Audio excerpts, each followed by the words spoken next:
I'd like to take this opportunity to welcome everyone to this continuation of the May 17th, 2016 Planning and Zoning Board meeting. Brad, how about calling roll so we'll know who is here this evening for our minutes? Sure. Chair Paraguay? Here. Barry Evans? Here. Jimmy Dillahunt? Here. Sonny Aluza? Here. Raymond Layton? Here. Aaron Beatty? Here. Dorothea White? Here. We have a quorum. Okay.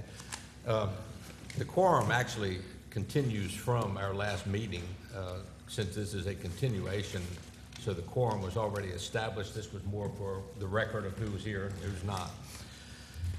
This evening we have two items on our agenda, and they basically change our tack for just a minute as the Planning and Zoning Board, in that we're going to focus in on planning this evening. Most everything we've done so far this year has been in zoning context, and tonight we're going to put on our planning hats as we deal with a request for a general plan which authorizes the developer to begin construction of a project, and we're also going to take a look at some text amendments to the land use ordinance, which again is planning for the future of New Bern and the activities that go on here in a new way. So everybody get your planning hats on this evening, and we'll continue from there. Okay.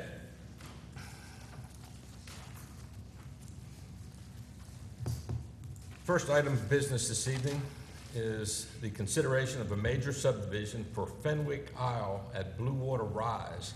The proposed 40-lot planned unit development is located on the western side of Old Airport Road at its southernmost extremity. The property is further identified in Craven County Tax Book as 7-106-101, and this is, again, a continuation of the meeting that started on the 17th of May. Mr. Thomas, would you like to come and present the project again to us, since we have some different board members here this evening that were here last time, and also for the audience?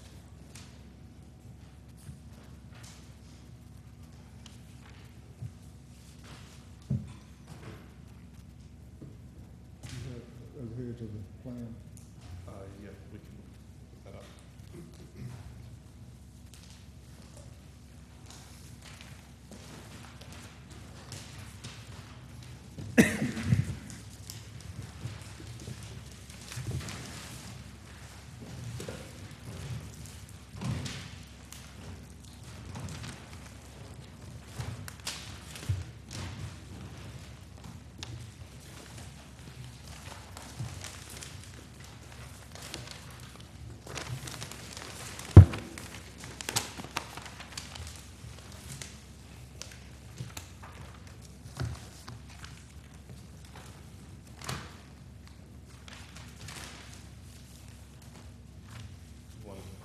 Do you want the small one to go wider? I think that's fine.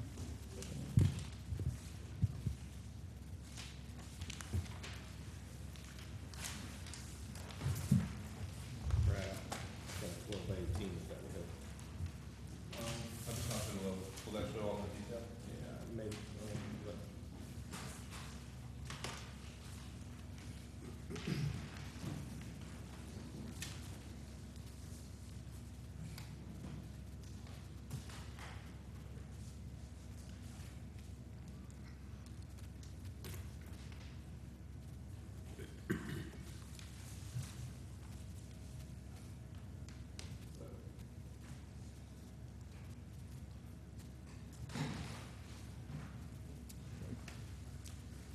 Good evening.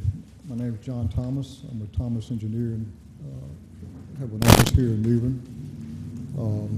This particular project is called Fenwick Isle at Bluewater Rise. This is part of a 577-acre piece of property, first phase of it, of 40 lots. The developer is A-Sides Construction, incorporated out of Jacksonville, North Carolina. They've got some other developments in the area. They've done some development in Bryce's Crossing and Hardy Farms, and they've been buying lots in other subdivisions in the area, so they're not new to the area. This particular Project is located at the very end of Old Airport Road. After you go through the Evans Mill project, you hit the Bryce's Creek Bridge, and it goes to dirt. After that, Soil Road, all the way to County Line Road. On the bottom part of the drawing is County Line Road. It is also a dirt, gravel, a little bit of everything on that road between Bryce's Creek Road at the county line all the way to Wilcox Road there at Riverdale. Currently, there is plans to pave from the bridge, that's relatively a new bridge, all the way to County Line Road for this portion of the project. It's undecided at this time what the width of that pavement is going to be. There's a lot of players trying to work through that, and hopefully that'll be resolved pretty soon. We're tying in to that on Old Airport Road with an entrance typical of this type of development. I know you can't see it here very well, but we anticipate having to put turn lanes in on this project. It may not be required on the first phase, but we have a feeling it will be required at some point down the road. When the road is paved, we're going to go ahead and put those turn lanes in now because it's more cost effective to do it now than to come back later and add turn lanes. So as part of the paving project on Old Airport Road that DOT and Warehouse are doing, we're going to have a subcontract to that to actually put the turn lanes in. There'll be a right turn lane into the project coming from the Evans Mill Way, and there'll be a left turn lane coming from County Line Road because we anticipate hopefully down the road there'll be significant traffic coming from that direction to get into the project. One reason that it's cost effective is because when you put turn lanes in on existing roads, you end up having to overlay the whole road from start to finish, and it becomes very expensive. Plus, it'll go ahead and dress up our entrance. The road coming in off of Old Airport Road is more of a boulevard type road without any lots on it. We anticipate that this road will continue on throughout the development as a thoroughfare type road without having any lots on it. We'll peel off of that road as we get into the development with different pods similar to this for different degrees of development. One of the new things that's come about in the last year or so is mail kiosks. We're starting to run into that quite a bit. The U.S. Mail Service folks don't deliver to the houses anymore. Craven County doesn't really enforce that, but it's coming, and a lot of the other counties and municipalities we work in, it is enforced. So we take an opportunity here to put a mail kiosk here where all the mail will be ganged up at one location for this 40-lot subdivision. The rule is to have them conveniently located from where you live. So I would imagine as we move through this project, there will be more of these kiosks located within the community so the folks can walk and get the mail or stop and get the mail on the way home. This is an R8 zoning. It was zoned by this board and the Board of Aldermen several months ago. These lots comply with the R8 zoning. This is a PUD. The roads meet or exceed the standards that are in your ordinance. I think the narrowest we have is 31 foot back of curb, and I think we can go down narrow on that on some of these. You notice that some of the cul-de-sacs are pretty large. That's because back in October, the Board of Aldermen adopted what's called the appendices of the North Carolina Fire Code. Up until that time, residential did not fall under the fire code. So one of the criteria in that appendices in the code, which is code now, is to have a 96-foot diameter turnaround. The reason you don't see it on the cul-de-sac to the right is because it doesn't meet the criteria for needing that. It's less than 150 foot long. So that's why that looks a little lopsided. Right now we're showing the right-of-way pretty close to that. There's really no criteria in your ordinance to tell us what the right-of-way needs to be. We're just trying to use good judgment on what that right-of-way around the cul-de-sac is going to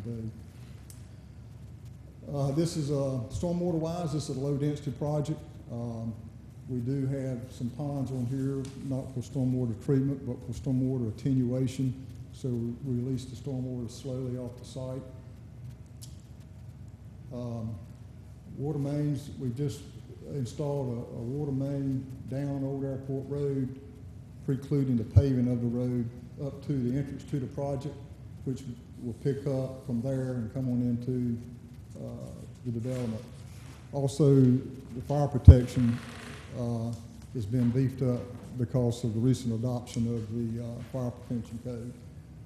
Fire hydrants are located within 250 foot of a lot now, so we've got a lot of fire hydrants in here. We also have to meet a certain fire flow at each fire hydrant for this development.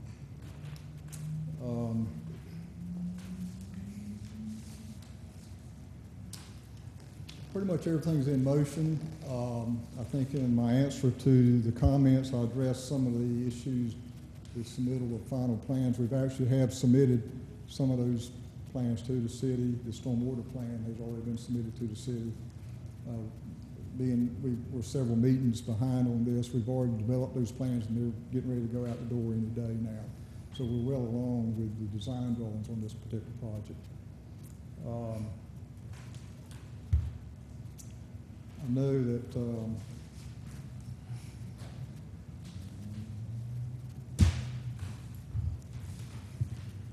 and I want to make a comment about the master plan that we submitted with this. It's not, we were asked by planning to submit a master plan, but we've not been given any guidance from our client on what that master plan needs to show. The master plan is just a working tool right now. It's helped us to determine where we need to run sewer, the depths of sewer, to work out the fire flows on the extremities of the property, but that's all it is. It's really subject to change. And I know we showed some phasing on there. The phasing is just throwing darts at a dartboard right now. We won't know until we get through with this, start moving into a second phase and start developing across the property exactly what it's going to look like. But I would think that what we've shown is probably the worst case scenario. I believe that's pretty much all I've got. I'd be glad to answer questions that may come up. Well, I think when we turn this back to the board will probably want to address some questions to you.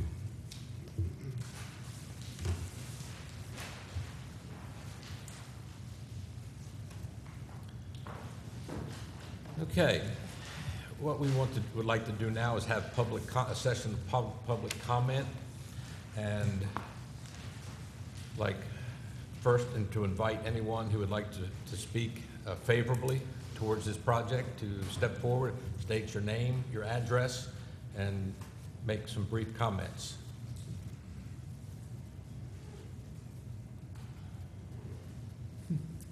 Okay, we'll change our tune then. If there's anyone who would like to ask additional questions or speak against the approval of this project, again, please come forward, state your name and your address, and speak briefly about your comments and concerns. Thank you.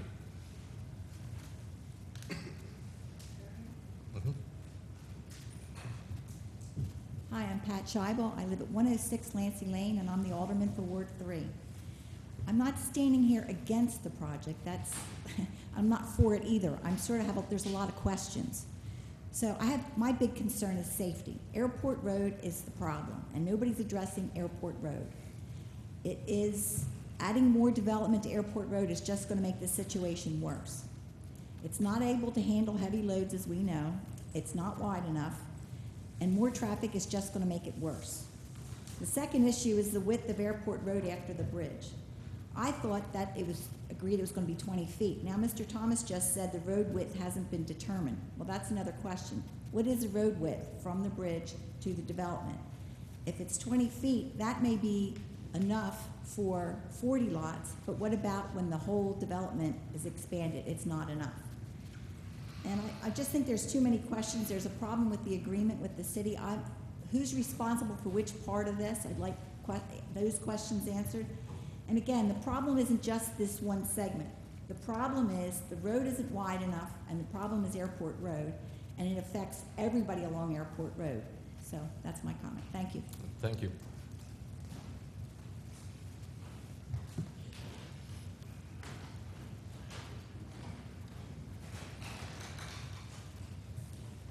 Well, my name's Tim Tabak, 3512 Old Airport Road, and I live in the Evans Mill community.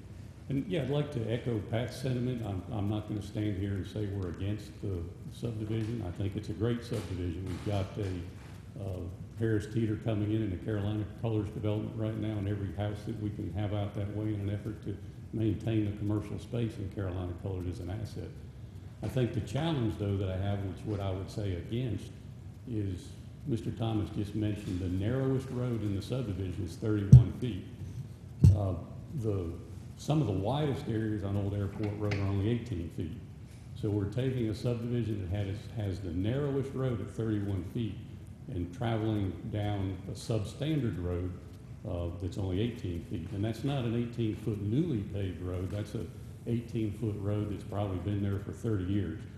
I've lived out there for 16, and there's been no resurfacing done, and there's holes in it, 6-8 inches deep already, and the curbs have challenges.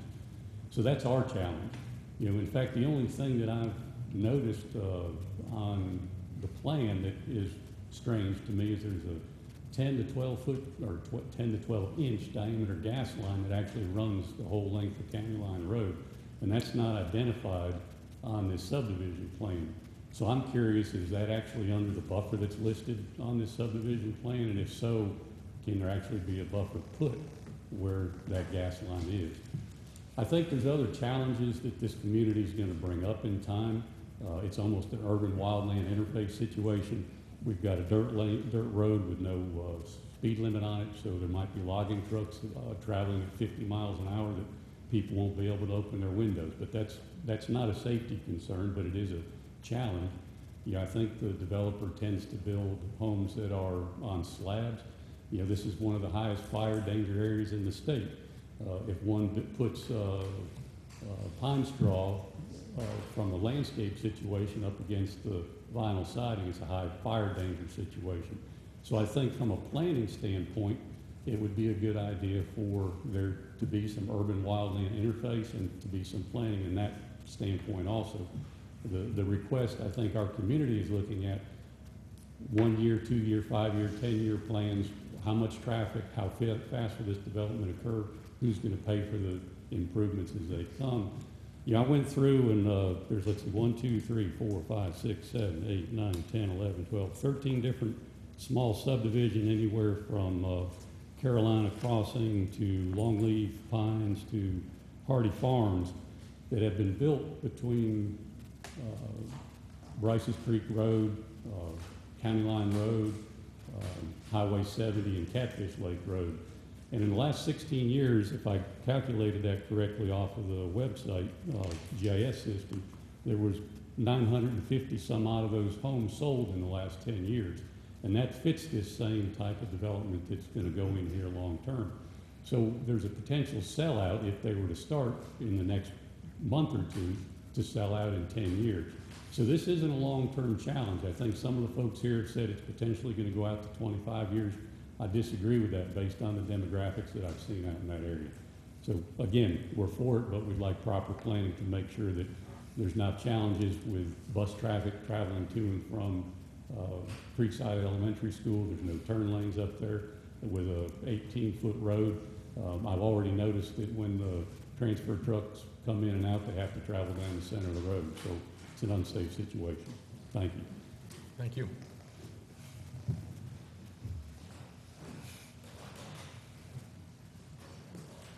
Could I zoom this out a little bit? Ma'am? Could I zoom this out a little bit? Get a more of a panoramic, kind of just a perspective? I think, yes. Yeah, that's good. That's good. I think most of you are familiar with this kind of. Okay. My name is Katie Shorter, and I live at 113 Walden Road. And I have, I'm going to kind of use this diagram here, because for those of you that aren't familiar with this area, this County Line Road here, so you're coming off of Airport Road through Evans Mill here, and you're turning here. This goes out to your dirt road. This leads up towards 70. This is your cutoff, your shortcut all the way down to Bryce's Creek if you want to take a shortcut to Jacksonville. So this is, I've towed friends out of this road in SUVs. So this road is not suitable for any type of traffic except, and if you've been there, and I'll preface this by saying, I would love for any of you to come for a drive with me in my car. I'm absolutely serious about this. This isn't, and that's not an emotional plea, this is a logistical invite to come and drive this with me. So this is not a suitable road for any type of traffic, except for probably log traffic, log trucks. So now, you're coming off of this, this is where your traffic that Mr. Tabak was talking about is coming through Evans Mill, filtering through. If you follow that airport road up, you're gonna go by Creekside Elementary School. So this road now travels up and splits off, and if I can't see it on here, but if you can imagine it, you're coming up now towards, Hardy Farms is on your left, Landscape Drive that goes towards Carolina Colors is that way, and then Creekside Park, Thurman Road, and then you empty down into DeBerna Circle into Berna. So, and as you know, many, many developments have cropped up all in here, right? And so, and they don't have a lot of points of access to 70. I guess I should also preface this to say, I'm not against this being zoned for R8, and I'm not against, as someone whose husband and his livelihood depends on economic development here, I'm all for this. It's this here. I wish, the problem I have here is as a school employee that's traveled on this road, up and down Airport Road, as a mom with kids in the car, as somebody that's watched buses, they have to slow down in order to clear their mirrors, and that's not an exaggeration, and for me, to imagine construction traffic now on that road, to me seems impossible and dangerous. And I would say probably 95% of the traffic on that road has a child in the vehicle or children on the buses. I'm not sure why this is not just being paved up to 70. 50% of these people are going to be Marines anyway. They're going to be heading east. So why would you be forcing this traffic all through Carolina Colors and these non-commercial roads onto this one stretch? All your emergency vehicles are going to have to access through here, which I would think would be a safety issue. Why not include in this planning direct access to 70? And I know that's going to involve DOT and a whole bunch of other things, but to me, to filter 40 homes, which we know is all going to become 1,000 homes, that's what we know what we're talking about here, to filter 10 years of construction traffic, thousands of car trips along this tiny stretch of Airport Road seems negligent on my part, in my perspective. So that's all I have to say. Thank you. Excuse me, ma'am. Could you say your name and address for the record? Oh, I'm sorry. Katie Shorter, 113 Walden Road. Thank you. Thank you.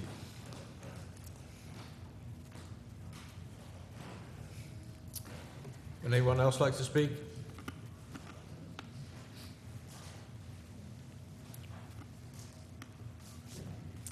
My name's John Klecker. I live at 109 Stonewall Circle. That's in Evans Mill, almost near the bridge down there. My experience is that I agree with what everybody else has said, and I'm not against development either. But Old Airport Road is just not wide enough to handle the traffic that's going to happen.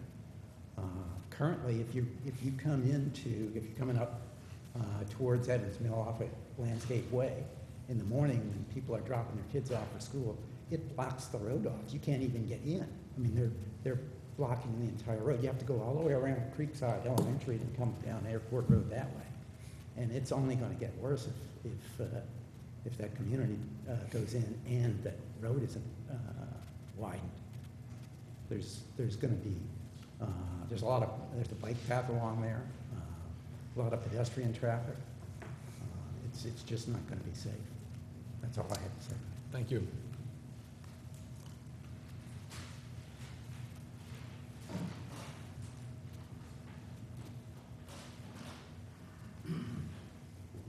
Hi, Steve Dimbicky.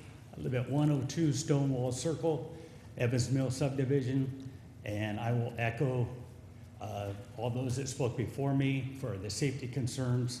I really don't have anything to add more. It's just, I think Old Airport Road is dangerously too narrow for any of this to be constructed. And carried out, especially if all this Phase 19 goes through and these thousands of homes are in here. It's just too much. So I am concerned about the safety of that road being too narrow. I wish it would be considered to pave County Line Road to make another access out of there, pave it from the intersection of Old Airport Road to County Line Road out to Wilcox. So, thank you. Thank you. Any additional comments from the audience? Okay, that being said, we will close the public comments. Brad, what we're hearing is major traffic concerns about this project, not so much the project itself, but basically off-site considerations. And if you look at it right now, if we approve this subdivision, we're planning a problem for somebody down in the future. So can we get the city staff or the city to make comments about their thoughts about what we're hearing and what we're doing here this evening? Well, this evening we're here strictly to consider the subdivision, and we're not allowed to require of them off-site improvements in this process. So I know that the mayor at a Board of Aldermen meeting has directed the city manager and staff to look at ways of improving Old Airport Road and getting control of the road and making improvements to it in future. But when it comes to considering the issue at hand, I don't know that the width of Old Airport Road per se is relevant to the voting tonight. Okay. That being said, I think that there are very legitimate concerns being expressed, and I think we'd like to hear something maybe a little more concrete about the future plans. So, Jeff, would you like to comment? Yes, sure. Thank you, So you Mr. raise your Chair. hand. Jeff Ruggieri, Development Services. Good evening, everybody. Brad was correct, and what we're here, we're looking at the preliminary subdivision of this development. However, the city is actively engaged with Weyerhaeuser, developer sides, NCDOT, to try to find a solution to the road width of this new section of Airport Road. We're still in negotiations and trying to figure out what that plan looks like, but we are actively working towards a solution. Everybody understands, from the developer to the city to DOT, that this is an issue, that we want to do exactly what you said, to do it right now. We understand that it's an issue, and so we are working, we're putting in a lot of effort to try to solve that problem right now. In the future, the entire length of Airport Road, I think this is kind of maybe a bellwether moment, that this is something that the city's going to take very seriously. We'll be looking at this in the future, as well as County Line Road, and working with DOT to figure out a way to try to get that road paved, and to also fix Airport Road and the width problem and the problem that we have throughout that entire length. So it's going to be a long process, but you can consider it beginning now. I'm not sure how much effort has been put in the past to address the Airport Road issue, but we're working on it now. Okay. Okay, any questions for Jeff or Brad concerning their comments? I have a comment. Once this is approved by the board, the cars is out there, where the horse is out the gate, regardless of whatever the city come up with later. I think the issue that the folks are talking about, what's going to happen now. It may not never happen. We may not never get the lanes of traffic that they want. And that be the case, you still got the traffic going down Airport Road. How long is it going to take? We don't know, according to Chair. So it leaves a thought in my mind, will it ever happen? I don't know what we're obligated to vote on per se, and I do know, but at the point we are now, we passed this, it's a go. That's correct. Regardless of what may happen later. May not anything happen later. Am I correct? As far as I'm aware, the only contractual agreement at this point is a 20-foot wide road on Old Airport. There's nothing, like Jeff said, we're actively working on an agreement to have that be wider when it first goes in, up to city standards, but as far as I'm aware, the only firm agreement right now is the 20-foot width. And what would be the population growth once this is completed? The extra 800 to 1,000 units. Okay, how many cars per day would that increase if Airport Road was not? Why? Well, I don't have the exact figure, but we have had the DOT has run a model on this road, and they say that the 2 lanes of traffic would accommodate whatever extra traffic would be generated from the projected future build out at the site. So that's not necessarily a commentary on the width, but the number of lanes is sufficient according to DOT models for the traffic that would be generated. Mr. Delahunt, you can simply just divide and multiply by 9, essentially. One single-family home generates 9 trips per day. Okay. So you just multiply whatever number, you know, you got 1,000 homes, you have 9,000 new trips. Per day. So the question I'm going to ask you, are we not putting the cart before the horse without working this issue out before we approve that? Well, we're under no, there are no rules that would allow us to look at that right now at this point in the process. We're at a subdivision. The subdivision meets all the rules of the city code pertaining to preliminary subdivisions. Road widths, it's part of the agreement between Weyerhaeuser, Sides, DOT, and the city that determined the width of the new portion of Airport Road from its terminus down to County Line Road, which was the 20 feet.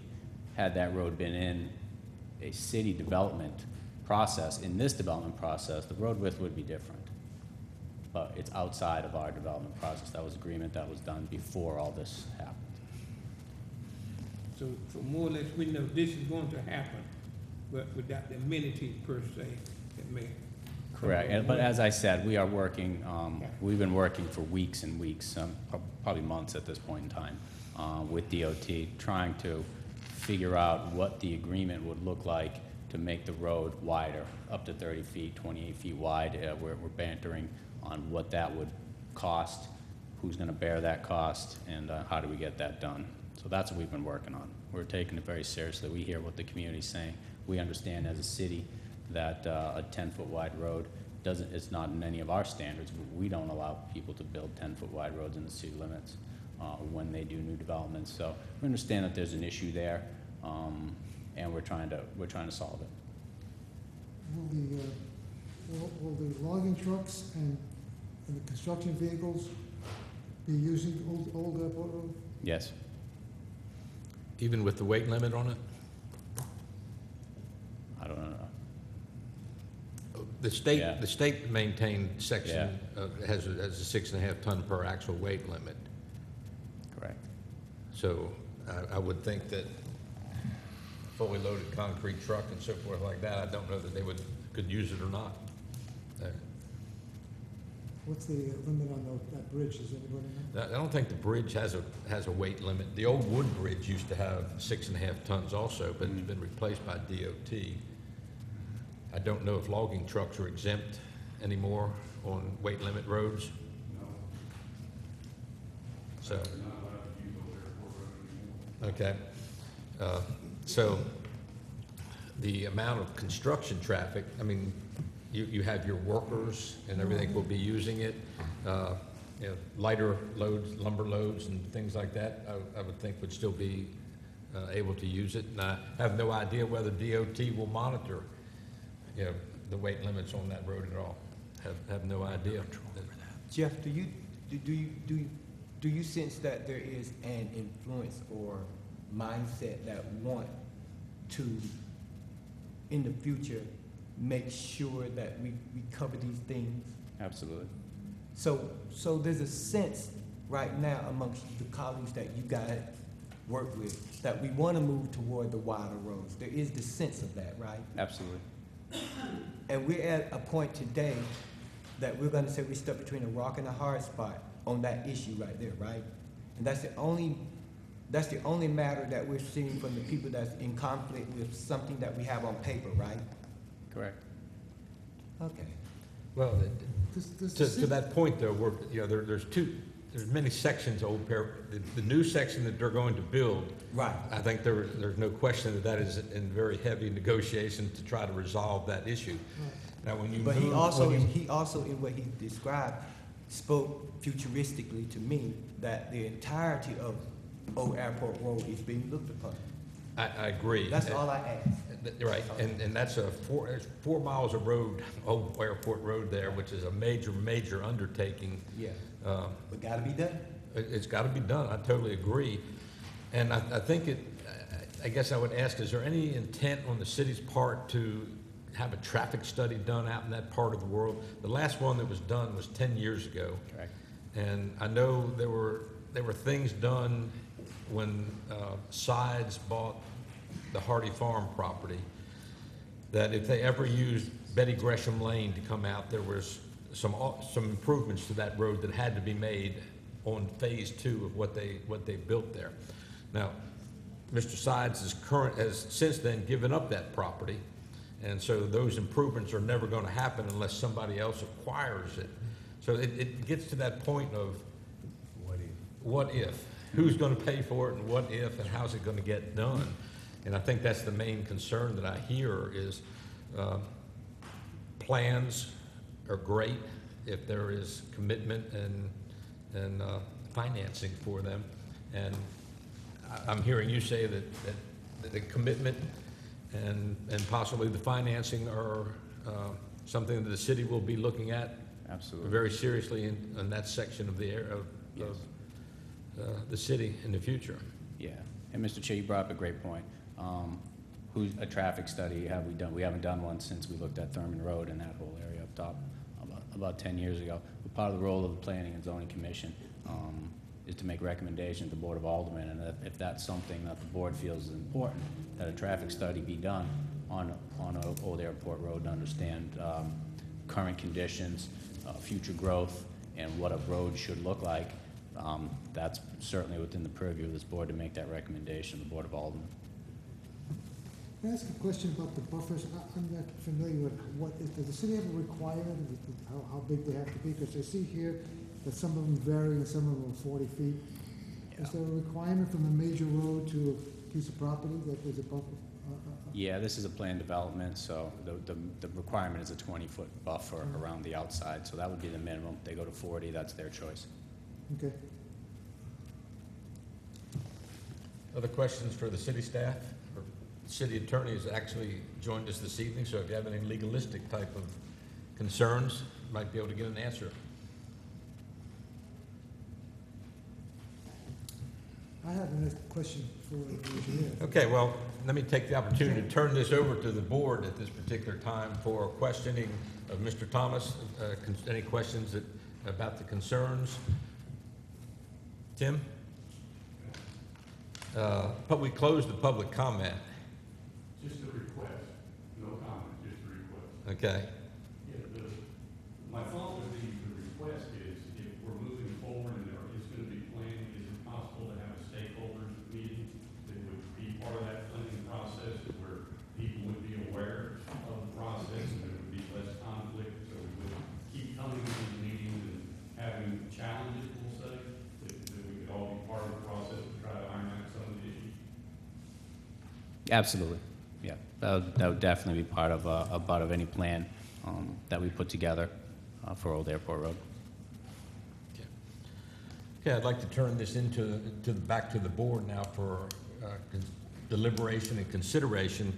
And I'd like to take it from two different perspectives. One, because of the continuation of the meeting, we've forgotten about the master plan. Mr. Thomas spoke to the master plan as a shot in the dark, something that probably will never look like that when it's done, like most master plans do in these developments.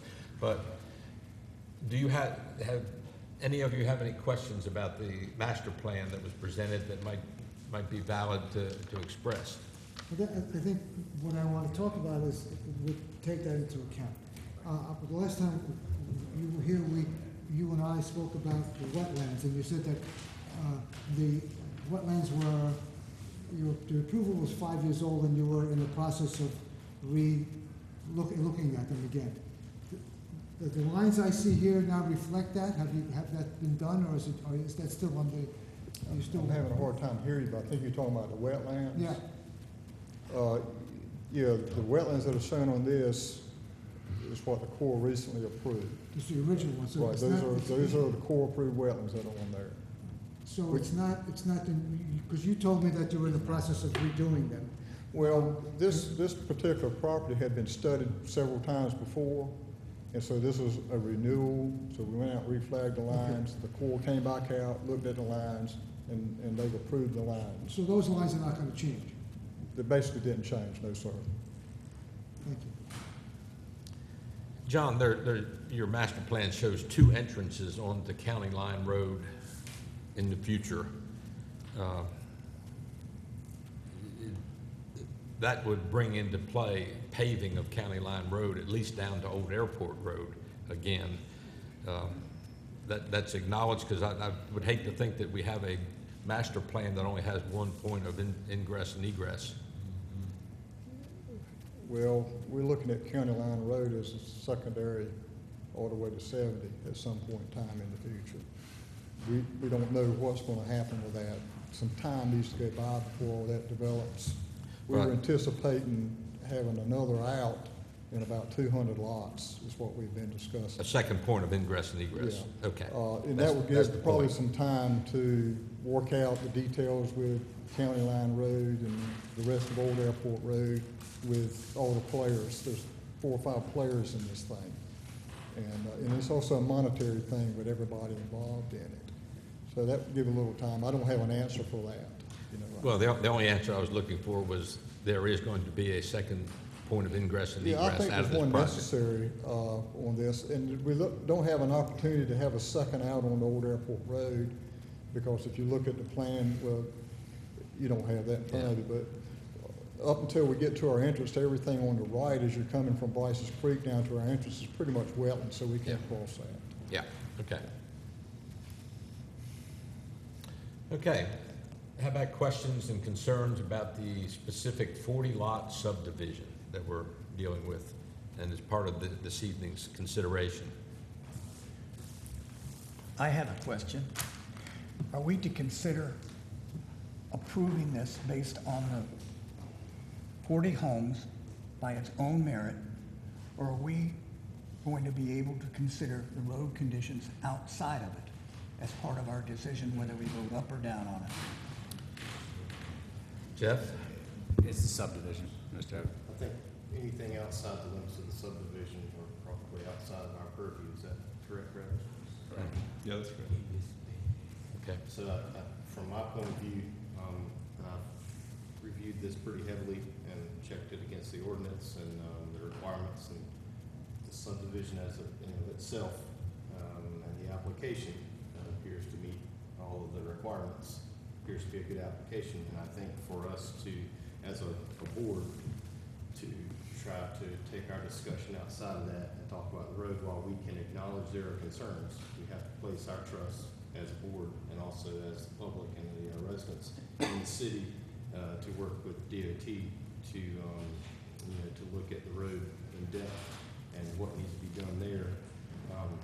As a board, we'd be doing the applicant a disservice by trying to expand that discussion, in my opinion. And so I think as a board, we have to look at the application for the subdivision and not go outside of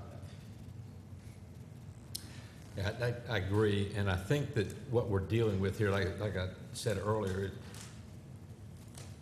from a planning perspective, we're planning a long-term problem unless the city gets serious about this and really tackles this. Nothing good's going to happen in the future if everything stays the status quo. So I think it is inherent to the city to truly tackle this issue of Old Airport Road and the traffic issue that all the residents that live in in Evans Mill and so forth have brought forward. And I think that's, I don't know that we can go any further than that, other than say that the board truly implores the city staff and the Board of Aldermen to take this issue of improving Old Airport Road seriously. And perhaps this first phase of development is a catalyst for that to happen.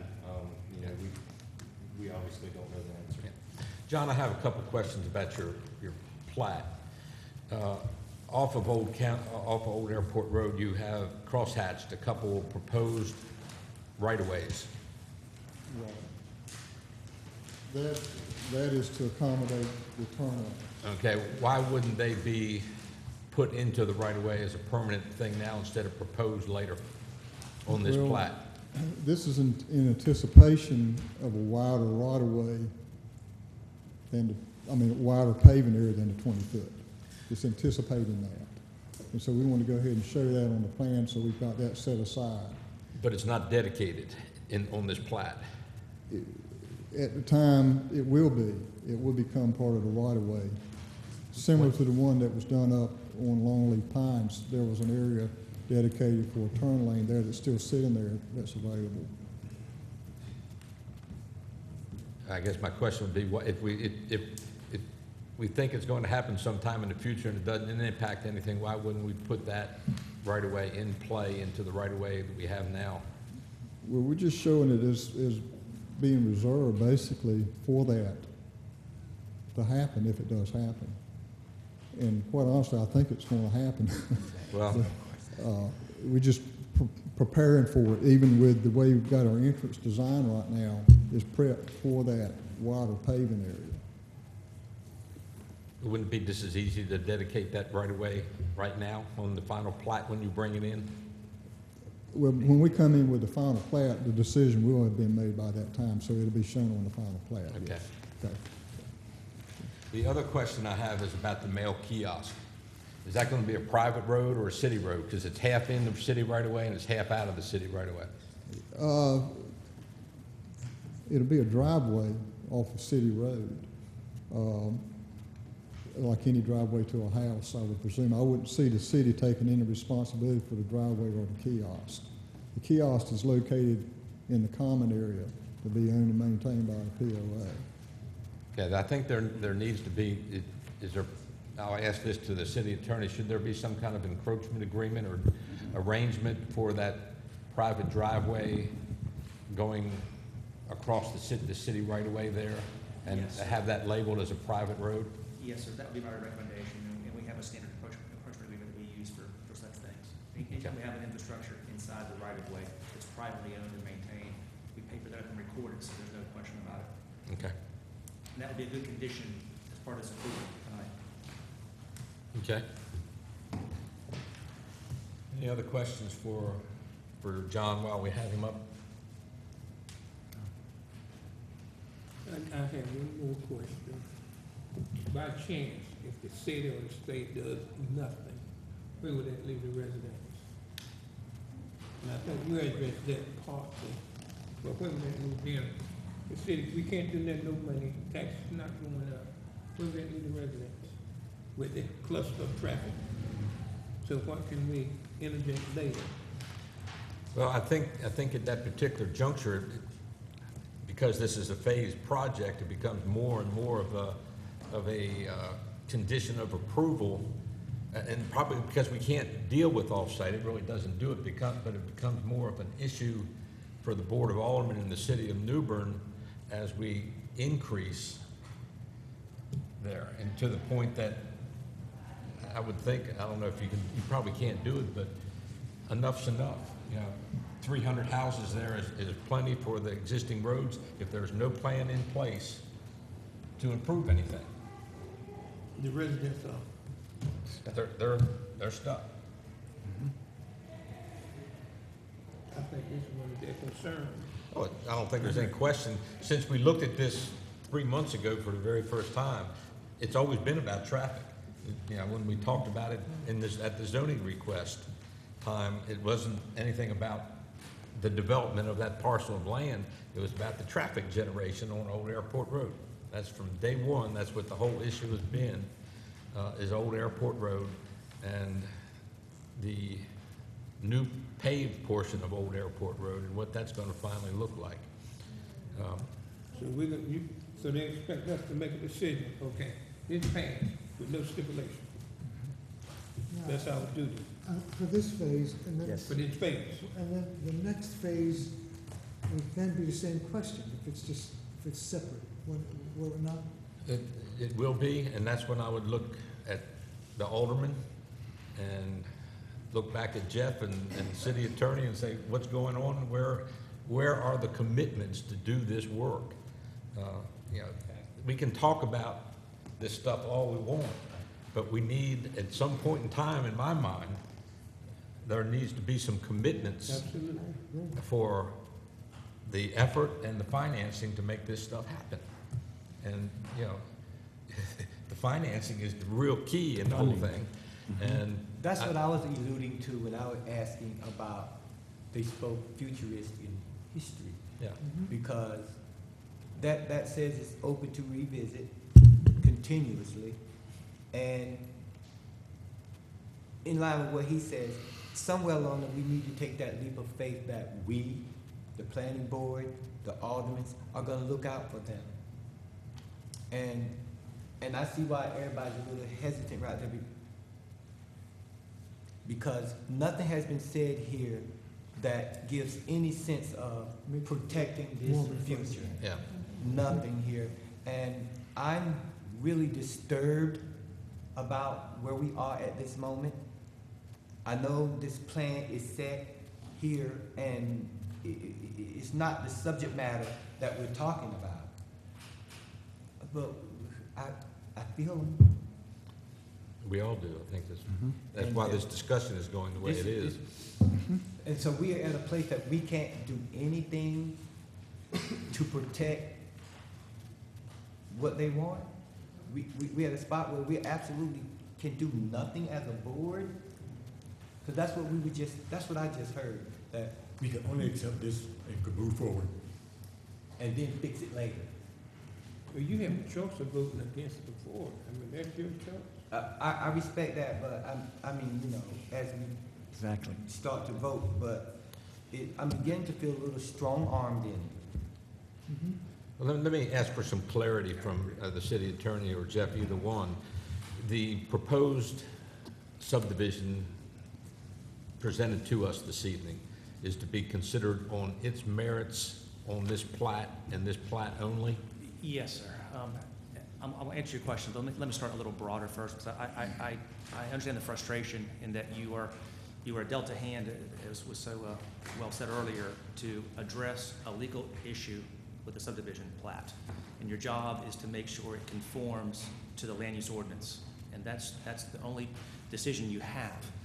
You're frustrated because that rubs up against a political question that I think everyone agrees with, that's been well said by the audience, that we have a major corridor that is currently insufficiently sized.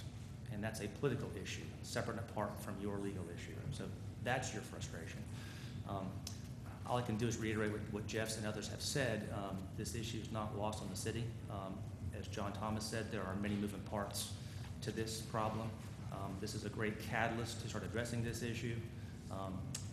As Jeff said, Mr. Chairman, this board has the ability to make a recommendation to the Board of Aldermen to commission a traffic study to start understanding these issues. Mr. Tabak mentioned a stakeholders' participation in that process, which I think is a wonderful idea. So all these things are coming together, and this can be a good catalyst to solve a problem that's been growing for a decade. And this large project has now brought it to a head, and I think appropriately so. So regrettably, you're stuck with the job of checking boxes in a land use ordinance to make sure that this small map complies with those rules, but you're bothered by the commonsensical notion that this feeds into a street that, by city standards and practical standards, is just too narrow. And all I can do is tell you that I have no doubt the city manager actually was meeting with DOT today, so the city manager is well aware of this issue. He's got staff working on the issue, and I'm certainly optimistic in the coming months we can certainly get this first leg sorted out, and then hopefully in the coming year or two, the 4 miles worth of problem. Okay, thank you. Does that help, Aaron? Yeah. A little bit. Yeah, okay. I'm better. Okay. Any other questions about the subdivision plat and what is being proposed for consideration this evening? Yes, I do. I'd like to have a little bit more information on the process of Bluewater Boulevard. I see it here on the plat, and I just want to know how would Bluewater Boulevard be in regard to this plat? Would you repeat the question? Bluewater Boulevard, Yes, ma'am. how is that interacting with the plat? How does it interact with the plat, with the subdivision that you have? That's your here? entry, right? If you look at the master plan, if I'm answering the question correctly, Well, I'm you see it includes going through the development. through- Say that again, please. Well, as I said earlier, the boulevard coming in will be maintained as a boulevard, as planned right now throughout the development, with no lots coming off of it. As we move into development in future phases, the boulevard will be extended each time with the various pods or subdivisions coming off of the main boulevard. They'll collect all the traffic, Ms. White. Yeah, that's pretty much what I'm asking. And Collect all the traffic and funnel it to either airport or County Line Road in the future. so this is a future road. Okay, how about Bluefin, Amberjack, and Skipjack? How is that, all of that culminated with County Line, Airport, and They all empty out onto the boulevard, and then they're coming out onto, Old Airport Road. They're cul-de-sacs. got it? My point is, will these be roads that you as a developer will maintain? They'll be built to city standards and maintained by the developer until such time as the city takes them over for maintenance. And there's some criteria for that. Right.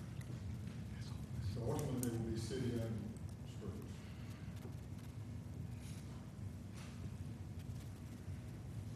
John, last month when we met, in the package we got, you had 4 items that you were requesting the approval to be conditioned upon.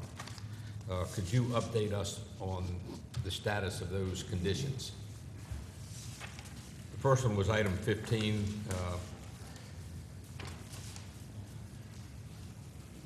from your review, profile showing grade of streets, sewers, water line. Basically, we were just responding to the comments that were in the technical review. Mhm. Came out of that, which is pretty much routine on what we hear. And I think the first 3 items had to do with submission of plans to get the other permits, such as the water permit, the sewer permit, the stormwater, to Public Works for the road construction plan review and approval. That's basically what 15, 16, and 19 were on my list there under Exhibit A. We have already submitted the stormwater plans to the city of Newton for them to start reviewing, because that's basically more complex than some of the other stuff that we do. The other plans are ready to go out. Probably in the coming days, we'll be sending those to the city, the water and the sewer, the roads, for them to approve. The water and the sewer, after the city reviews those, we go to the state for them to review and approve and actually issue the permit. The item number 20, basically, I think the comment there was that your GIS folks in their comments said that what y'all had in the GIS didn't match what we had on our plan. I don't know where the GIS folks get their info from, probably some database somewhere, but what we show on our plan is actually what the Corps has approved.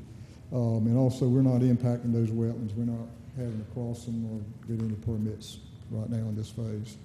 Okay. But being that that was on the list, we were asking for the approval to be conditioned upon us submitting those documents. Okay. Now, you cannot construct the water line, put them in the ground until you get the state permission to construct. Is that correct? Yeah, Evans Mill is where the existing sewer line and water line is that we're tying into. Mhm. And in anticipation of paving and disturbing Old Airport Road, we wanted to get those utilities in the ground before that happened. Otherwise, we'd be tearing up the shoulders again after the road is paved. So we did get a permit to run what's called a dry line that ran from our side of the bridge up to our entrance, and it just capped off at each end. Both the sewer and the state water folks issued permits for that. There's no modeling done on that yet. When we apply for the sewer pump station to pump into that force main and tie into it, and the water line, we'll model those lines for the state and get a modified permit is what they'll issue on that for the development. Yeah. Additional questions for the applicant or city staff? Okay. The chair would entertain a motion of some sort.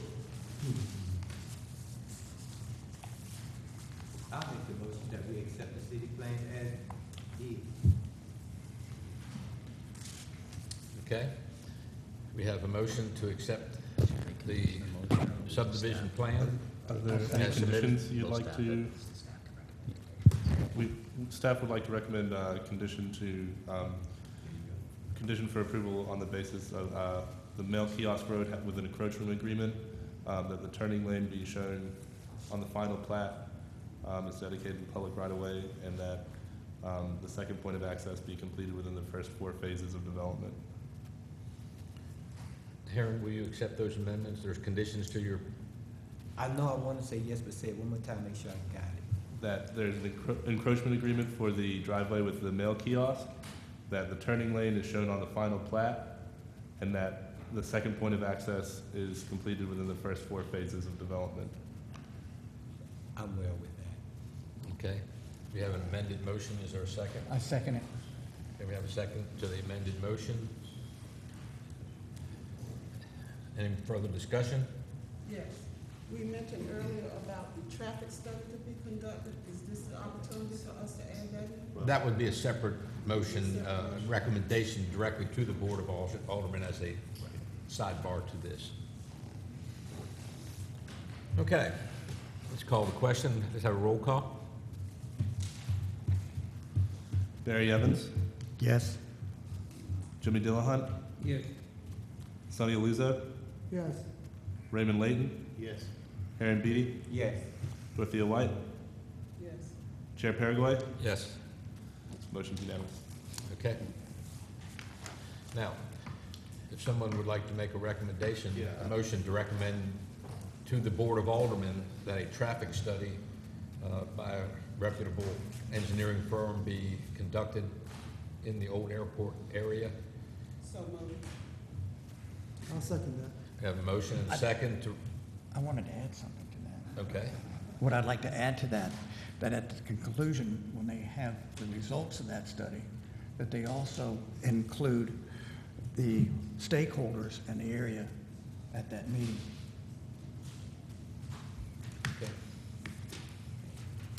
Is that acceptable amendment to your motion? Yes. Okay. Is there a second?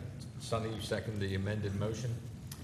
All in favor of the motion to recommend to the Board of Aldermen that they conduct a traffic study in the old airport area, old airport road area, and that stakeholders that live in that area be involved in that study?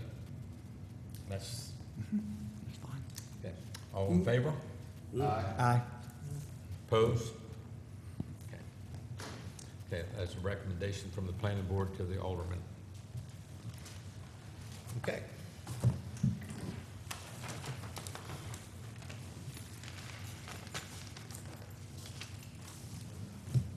Okay. Next item of interest, probably not to you all or anybody else that's here this evening, is text changes to the land use ordinance. We need to approve all the minutes that we We don't have them. They were not brought to the last meeting.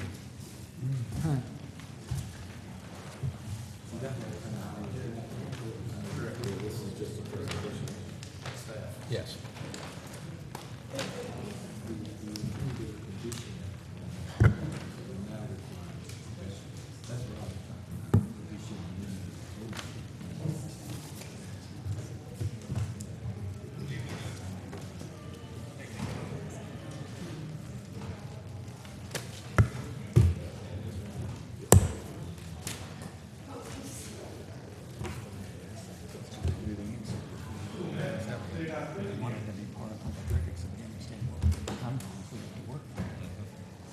Good point.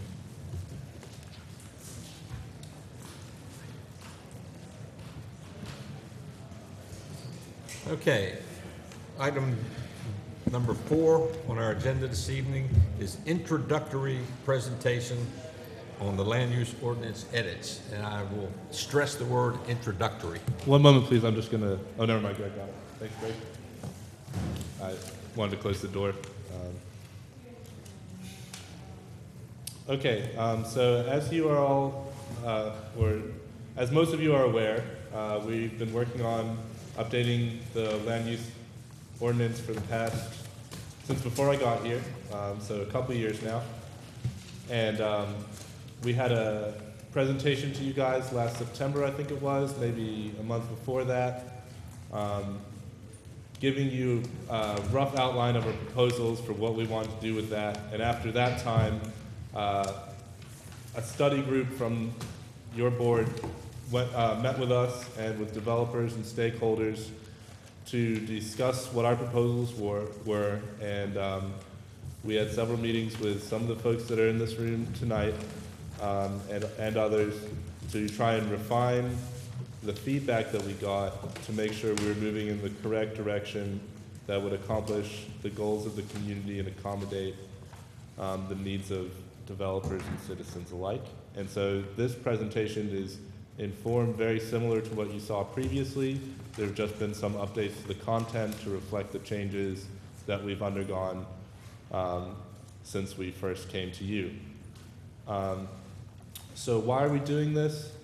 A lot of it's outdated. There's been a lot of changes to state statute that have necessitated us to change our code because it didn't necessarily match with state statute, and that can be confusing because we have to follow that state statute whether it's in our code or not.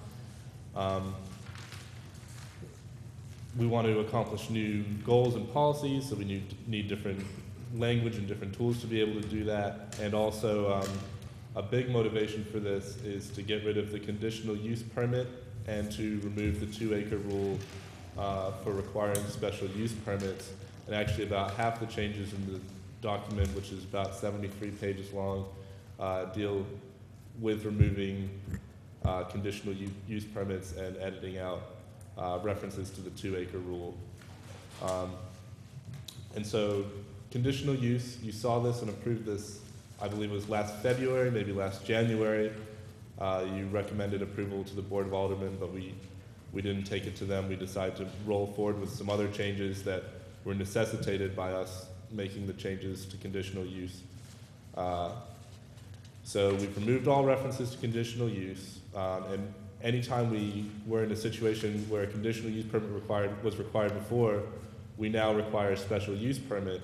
And the reason for this is that typically in North Carolina, municipalities or jurisdictions will only use either conditional use or special use permits. And we were finding that very rarely did we ever have a conditional use permit request. So when we were deciding which one we want to move towards, special use permits were not only the most commonly used in the state, but they're also the most commonly used in the city. So we decided that conditional use was the one to go. And as a side effect as well, special use permits, because they're almost routine for the city, it's much easier for our existing infrastructure to accommodate that. The 2-acre rule, we took out the 2-acre rule requiring a special use permit, and we instead classified uses that typically have large outdoor storage requirements, like a big box store, like your Walmarts, your Staples, As requiring special use permits, we're running into situations where the special use, the 2 acres was a little bit arbitrary. There wasn't really a working logic we could find why a 1.99 acre development wouldn't require a special use, whereas that 2 acre development would require a special use permit. So instead we looked at it more on a case-by-case basis on the types of uses that would really require that extra scrutiny that a special use permit would give you versus just a zoning permit. And we made those changes reflected in the table of permissible uses. And a couple of months ago, we had given you a copy of the table of permissible uses, and those changes were reflected in there. This is what the table of permissible uses looks like. It's just 1 page from it. It's actually a very long document, 25-ish pages, give or take. And so you can see here where there is on the 2.110 high volume traffic generation, where it used to be a zoning permit, and then when it was the development was over 2 acres, we would then require the special use permit. Now, if it's a high volume traffic generation, whether it's 1.99 acres or 2 acres, we're going to require that extra level of scrutiny. But a smaller development, that like a low traffic generation development, where even though that particular use would not really require in a practical sense a special use permit or the extra scrutiny that came with it, we were doing it just because it was over this really arbitrary limit. So this is just the kind of change that we've made for the 2 acres rules. Who would represent low? Excuse me? Who would represent a low? What type of building would represent a low traffic? A low traffic would be like a storage unit, just something where there wouldn't be people going there all that often, and if they did, it wouldn't be all of them all at once. And so this kind of sums up what I just said. We've also got a new definition for outdoor storage so that we can catch more of the uses that previously wouldn't. We have more robust definitions so that when extra scrutiny is required, we'll have the ability to apply that extra scrutiny with the special use permit. This is our new outdoor storage definition. It's kind of long, so I won't go over it now. But it's a much more robust definition, and it's much more in line with common practice in other places. The next issue we tackled was residential forms. What we wanted to do was make our development code line up better with the state building code so that it was easier to understand for developers and for citizens when you don't have to know 17 different ways to understand development. And also we wanted to encourage certain types of development that could better serve the local population, such as townhouses, that our current development code doesn't necessarily facilitate. So what we've done now is we've changed our definitions so that it's a relationship between dwelling units per lot instead of the type of building that's on the lot. So 1 dwelling unit on 1 lot is a single family development. So that could be, if a row of townhouses, 5 townhouses is cut up into 5 lots, each of those townhouses would now be a single family development instead of being considered a multifamily development, which is considered under our current code, which comes with a whole slew of extra restrictions that makes it prohibitive to do that sort of development when it's a high demand sort of development. So our old definition of single family was a residential use consisting of single detached building containing 1 dwelling unit. Our new definition is a residential use in which there's 1 dwelling unit on 1 lot with no shared common wall. So that basically means not a duplex, not a townhouse, just your standard, what you think of when you hear the word single family, and we call it single family detached now. Our single family attached is that what you'd think of more as the townhouse, which is a residential use in which there's 1 dwelling unit on 1 lot with 1 or more shared common wall.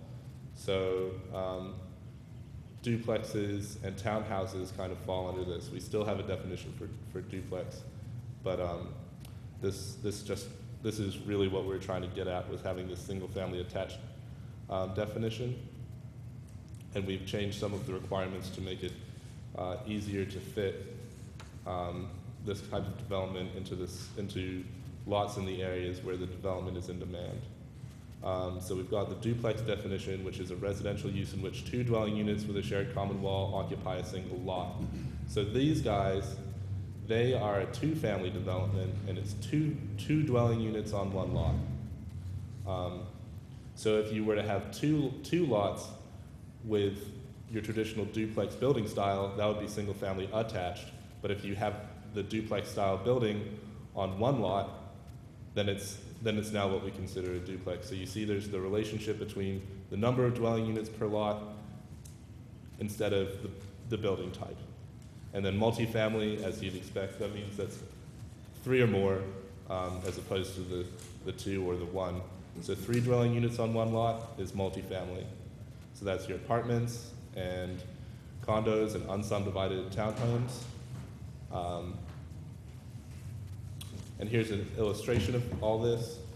And I know it's a little difficult to parse it on this, but we'll have a sharper picture for when it goes into the ordinance, so that it's a little more legible. But this gives you kind of an idea of the types of houses from left to right: the single family detached, then the single family attached, the duplex, and the multifamily residential. And it doesn't even necessarily, the type of building doesn't even necessarily reflect density, although it could. It's only talking about unit to lot ratios. Okay, and so the next thing we tackled was site plan review, and site plan review is what we do for you guys before we do that subdivision. We check through and make sure that a development meets all of the requirements of the ordinance, and we have representatives from all the departments in the city come together in a meeting and talk to the developers and make sure everything fits right. And we do this currently. It's a current process we have, but we wanted to move it from its existing location to a better spot for it that makes it much easier for people when they're first approaching the development process to find and to understand what it is. We're moving it to a place where it makes more sense. So right now it exists in the overlay section of the code, which is an odd place for it. So we're moving it to the subdivision section, where it should be in the first place. Yeah, just to give you some perspective, that's about the subdivision sections around the 70s. It's very, very near the beginning where someone would look when they're looking to do a type of development, and where it is right now is in the 400s. So it's kind of buried, and we want to make it easier to use. Our next change that we propose is to change final plat approval, and Kip, you referenced this during the meeting, or no, you referenced it earlier today, sorry. But we want to take final plat approval, which is a technical review process, just ensuring that what was proposed in a subdivision plan, in the general plan, and what was actually built match up to each other. Take that, which is currently approved by the Board of Aldermen, and make it approved by the Planning and Zoning Board. The reason for this is because it's an administrative process, and there's not really, final plat approval doesn't authorize construction. It's already been authorized by the general plan approval. So removing this process from the Board of Aldermen doesn't diminish the authority of the Board of Aldermen. It just makes it so that they don't have to do a technical review process. It mostly just takes up time on their schedule, because all they can do is make sure that it matches up to what was proposed. And it's much easier for the Planning and Zoning Board, who've already seen the project, to be aware of whether or not it matches up to what was proposed. So we're planning on doing that. It'll save time, it'll make things easier. For instance, this evening, we said we conditioned that final plat to have the right of way for the turn lanes and everything in it. That's the stuff we could check on. Right. The aldermen don't have the general plan knowledge that we have, so this is, I think, a really good thing. And roughly 70%, we did a survey, and of the places that we looked, 70% of the other municipalities and governments that do this, and there's the chart right there, use a different entity than their elected boards. A lot of it, as you can see, is a technical review. 38% just do it in staff. So it's not anything that's way out in left field. It's pretty consistent with the way the rest of the state functions. Yeah, like Jeff was saying, mostly staff and then the planning director, so either myself or him would do it in many communities in North Carolina. And so the next issue we are looking at tonight is height. And right now we have two definitions for height, and it's kind of confusing and not entirely clear when to apply them. So our objective was to create a consistent standard that everybody would be able to use. The first one is measured from mean elevation at finished grade at the front of the building to the highest point of the building, not including chimneys, antenna, or other rooftop appurtenances. And the other one is measured from ground level to the cornice line. And so we kind of went more towards the first definition. And so our definition is, in all zoning districts, the height of a building shall be the vertical distance measured from the mean elevation of the finished grade at the addressed front entrance of the building to the highest point of the building, not to include chimneys, roof, antenna, or other rooftop appurtenances unless the building is located in the special flood hazard area as defined in Article 16, which is another section of the ordinance. Here's our little chart to kind of give you an idea of what that means. And so as you can see on the left, a typical building in most of the city will be measured from finished grade to the top of the building, and you see our little chimney on top of that guy there. The chimney's not included in the calculation, and this allows for a lot of good things, like in commercial developments. It allows for elevator shafts. In residential homes, it gives you a little more freedom to do some architectural detail, to not include the appurtenances and such in the height calculation. And in a flood zone, as you can see, the measurement doesn't actually, the height is measured from the regulatory flood protection elevation to the top of the building. And that way, Brad, specifically, I'm a little confused about this. What are we trying to control? What height? I mean, building height. yeah, but what are we controlling it for? We're just putting, for fire safety and things like that, we're trying to put limitations on how high different buildings are in different zones, and also to, like in a residential neighborhood, you would not necessarily want like a 70-foot building being built right next to your house. And so we put restrictions on the different, I'm kind of moving towards that. We're going to put restrictions on different zones. So the residential zones will be shorter than the commercial zones and that sort of thing. So the height restrictions for a given zone are already there. Yeah, no, we may be tweaking, but I guess really what my question is, why eliminate the chimney? I mean, why not include the chimney in the calculation? Yeah, I just don't understand. The chimney's not a lived-in space, and it's not. So it's just lived-in space. It's got nothing to do with planes or anything like that. With what? With planes flying over or anything in that sense. Well, the Cherry Point always requests that we maintain some sort of height restriction. They ask us to, once or twice a year, they come to the Board of Aldermen and they thank us for having height restrictions and that sort of thing. But it's pretty much everywhere they regulate height for safety, life safety purposes, so that you can have an expectation that your fire trucks will have the right equipment to be able to fight fires in all the areas of your city and that sort of thing. So there's several reasons we regulate height. It's also a building massing thing. I mean, when you look at it, the mass of the building is at the roof line rather than a steeple or a chimney. No, I understand now. Yeah, and we make allowances for those extra chimneys and other things, so that we don't measure, but they are allowed. And so here is that chart. Presently, we don't regulate it by zone. We have a flat rate through the city. And so we're proposing to change that so that now each zone will be broken down into a different height restriction. The current height restriction is 35 measured to the cornice line, but because now we're not measuring to the cornice line, those residential areas where a house right now would be measured to 35 foot, it's actually gonna be closer to like 43, 44 foot. So we just bumped that up to 45 foot so that houses of the existing type, the 2-story, single-family residential houses, will be able to be constructed without any change or heartache to anyone. So that's why I picked 45 feet for the residential districts. And the biggest change, one of the bigger changes that comes with these proposals is a new zoning district. And that would be the C3H on your chart. And let me see, no, I don't have it in there. The C3H district would have a height restriction of 100 feet. And the reason it was important for us to include this is because right now we regulate additional height through conditional use permits. And actually, as our attorneys advised us, you're not actually really able to regulate height through conditional or special use permits.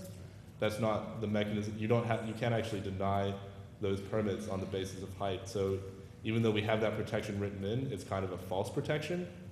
As long as they can find some ways to mitigate the other aspects, someone could ask for an unlimited amount of height and we would be forced to approve it. So we don't actually have the ability to protect people from runaway height. But recognizing that in some instances you will have to go above 60 foot, which is in this chart is our highest in the zoning district, like say the hospital might want to expand beyond 60 feet. They're right at the limit right now. In order to do that, in order to accommodate them and other potential future uses, we proposed this C3H district, which could only be rezoned in our existing Noose Boulevard overlay or our MLK Boulevard overlay or our sign overlay, which are existing commercial corridors where really dense commercial structures like the mall and the hospital are already built.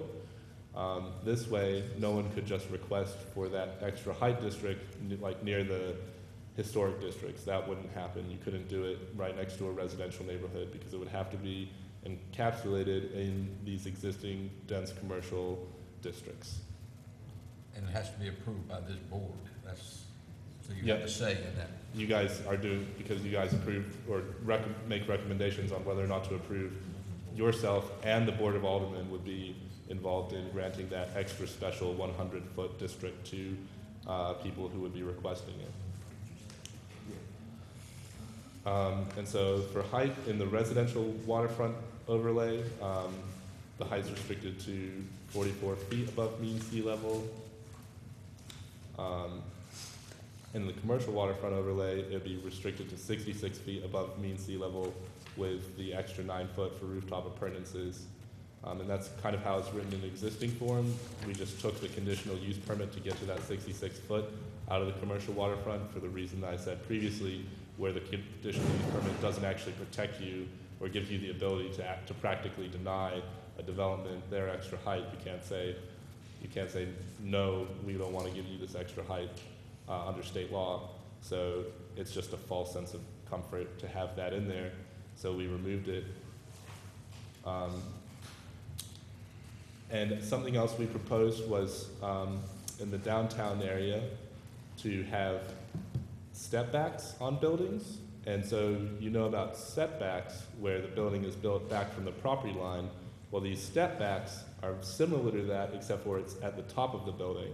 So you step the building back from the edge because, as you know, in the downtown area, it's all built out right up to the corner there, and we like that. We want to continue that, but for some commercial developments to be profitable, you need to be able to exceed our proposed 60 foot of height. So in order to enable them to get extra livable space in there, but also protect our view corridors and to protect the pedestrian experience from the street, we propose to allow them to build up to an extra 13 feet as long as they step it back 1 foot in for every foot they go up. And this way, you won't have these massive buildings imposing upon, the view shed of the city or the pedestrian experience, making it feel much larger than it currently is today. So that's a proposal that we would like to see.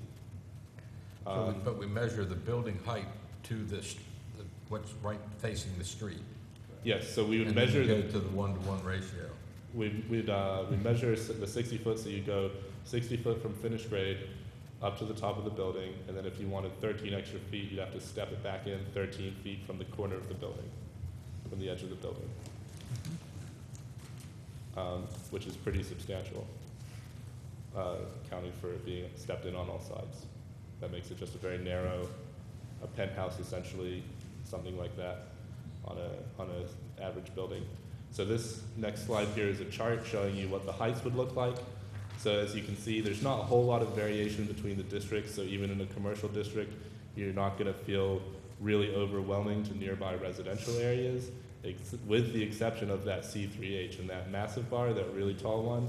That's our 100-foot C3H, and you can kind of see why we wanted to put it in the very dense existing commercial areas, just so that there wouldn't be negative impact on residential areas. So next, sidewalks.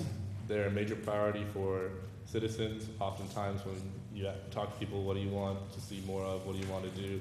What do you wish the city was doing? They say sidewalks. Where are my sidewalks? I need to walk down the street. So they're a major priority for citizens, and because of that, they're a major priority for us. So we proposed new language that will give us the tools we need so that when new development comes in, we're able to build the kind of sidewalks to the standards that we want and need to accomplish our goals, which we set forth in the 2009 pedestrian plan, which the Board of Aldermen adopted for the city, and this will allow us to execute. And we'd also like to remove the exemption for sidewalks in subdivisions with lots greater than an average of 80 foot wide, because you create these hodgepodge of subdivisions where people call in and they say, how come I don't have a sidewalk and a block down the road, these other people have a sidewalk? And I have to say, well, your lot is 79 feet and their lot is 81 feet, and it's a little ridiculous, and it just doesn't make sense in the modern world. Yeah, the eye really not gonna recognize that 2-foot difference. Yeah, the eye can't. It's another one like that 2 acre. It's almost arbitrary. And so this is language that we've proposed. All developments requiring a departmental review, which is that technical review process we talked about earlier, by city staff, shall be required to provide for the construction of sidewalks and other pedestrian amenities internally, as well as along all adjacent portions of roadway designated for such improvements in accordance with adopted city plans and city standards, when such amenities do not exist to the standards set forth in the plan. Such improvements shall adjoin any immediately adjacent pedestrian features and be installed so as to be easily adjoined in the future. In the event that greenways or bike and pedestrian trails are required in accordance with adopted plans, the developer may provide the city a recorded easement of no less than 15 feet in width and in keeping with the general intent of adopted plans for the future construction of said features by the city.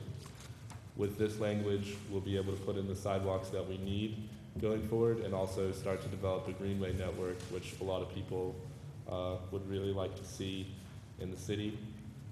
And this is our other proposal for sidewalks, and it's a little different, and it basically extends what was in the previous paragraph and the previous paragraph essentially said that if it's on a city plan, you have to build it, and you have to build it in a way that makes it so that future people building sidewalks along that network will be able to link into you. What this says is that if you're within a certain distance of an existing sidewalk, and you meet all of the criteria except for being on a city plan, you still in that event would have to build the sidewalk. And the function of this is to create pedestrian amenities that extend out from commercial corridors down towards residential areas, down towards they're maybe not in main core areas, but we still want our sidewalk networks to grow, and this is a tool that will allow us to grow those networks. So if they were in the city, stop right here, and these residents here of county, this would still have to be developed so that it can be attached to. Yeah. That's what I just heard. Yeah. And so we have this 500 feet. within 500 feet. So that's not, it sounds like a lot, but it's 500 feet is not very, it's like a half a city block, something like that. It's not much And so this is a diagram here, and it shows we have this new commercial parcel here, and because they're on a plan, they would have to build this really heavy black line. They'd have to build a sidewalk all along the edge here because they're in the plan, they're in the plan here. And then here's a subdivision, an average residential subdivision. They'd be required to build sidewalks because they're a residential subdivision. And here's this vacant residential parcel here. Now, right now, we wouldn't necessarily require sidewalks to run along the length of that, but when they come in and develop this, they're not on the plan, you see, but when they come in and develop this, because they're within 500 feet, we require them to build the sidewalks in that instance where they wouldn't previously, because they're within 500 feet of that commercial development which has the sidewalk there. This way, we don't have gaps in our sidewalks. This way, we can link everything up without having to spend exorbitant amounts of money. In the interim, you have a lot of sidewalks to nowhere. Yeah, we're trying to fix that. Well, and part of this is when there are gaps, that the city will then step in, and instead of doing a 2-mile-long sidewalk, maybe it's a 200-foot sidewalk to complete the gap, and that's the idea. It just spreads the costs out a little bit between all participants instead of just putting it all on one group or all on another group. And does this rule apply to new development as well? Yes, absolutely. it exclusively to new development. No existing developments will be required to go back and retrofit. That would be the job of the city when we notice that, hey, there's this existing development that will probably not redevelop, but we've required this parcel that's 400 feet away to put sidewalks in front of their property because it meets this rule. That gap is a target for us now to fill in with our budget to do spot improvements to sidewalks, which gets approved every year. And you've heard this before, but I got to say it again. When you do a subdivision, you're going to require sidewalks before houses are, you got to build them all Right. the sidewalks. So when a house goes under construction, you're going to rip up the sidewalk and tear it up. And then you got to dispose of the concrete, and you've wasted money, and then you got to put it back again. Yeah. I mean, it's We obviously wouldn't, we wouldn't do that. There's ways you can bond around sidewalks, right? Like we do with, we bond almost every subdivision for that final coat of asphalt and landscaping. That's an excellent point. We obviously would never require that, so it may be that at CO, the sidewalks are, need to be in. Yeah, that's a great point. I'm not trying to be argumentative. It's an excellent point, and that's something that we wouldn't want to legislate people doing sidewalks twice, obviously, so that's something we'll work out in the process. The way we do it right now is when the house is built, after it's constructed, like at the end when they do pour the driveway, then they pour the sidewalk, and you'll see a bunch of neighborhoods right now where maybe there'll be a house missing and there'll be a little gap. And this doesn't change the rules that facilitate that process. So no one has been building sidewalks twice, even in places where they're required, and they will continue not to. Yeah. Nothing we propose will change that process. Well, I think that it's, as we discussed in the stakeholders group, it's reasonable that they would be completed if, the housing doesn't go along as fast as it's thought that would go. Completely. And so there, a time limit, and maybe Jeff's comments about bonding it, for a period of 5 years, and then if they're not all replaced by then you use the bond money to fill in the gaps and go on. But I just don't want to put sidewalks in and tear them out. No, we don't want that. We don't want that either. Absolutely. Okay, so our next issue is development connectivity. And so we put a bunch of new standards in with the aim of preventing congestion and making it easier for people to access different parcels of land. So for instance, if you drive into a commercial development, say you go to Little Caesars and there's the CVS next to it, you want to go to Little Caesars and CVS. Right now we don't require them to put a cross access in, so you have to go back out onto the road and then back. You can't get your $5 pizza and, you know, whatever else from the CVS. At one time, you have to put another trip on the road. And so what we're doing with our new rules is making new developments connect to existing developments. And one instance where we would have liked to have this already is the State Employees Credit Union, which is going in over by the Outback Steakhouse. We don't have the ability to require them to put the cross-access between their parcel and the Outback Steakhouse, so there will not be a cross-access there, which was frustrating. But with these new rules, when they came back, if they were to come in after these rules were adopted, we would be able to require that cross-access. And so here's an illustration. It's a little complicated, but it gets everything, it gets every single change and possible instance in there. And so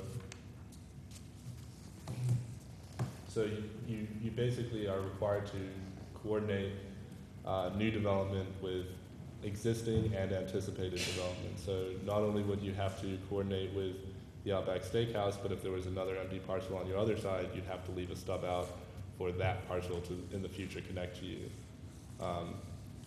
And this way, we don't have, like I said before, we don't have that extra chip generation, and we have less frustration in future developments. We want to promote good development that's easy for citizens to navigate and use, and safe for citizens. What about to water and navigate sewer? use. We had that discussion.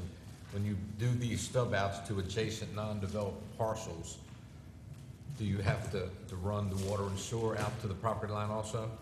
No. Okay.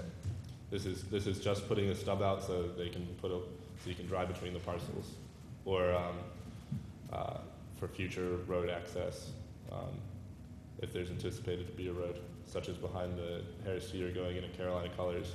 There's a future road access running through the back of it, and we could require a stub out onto that.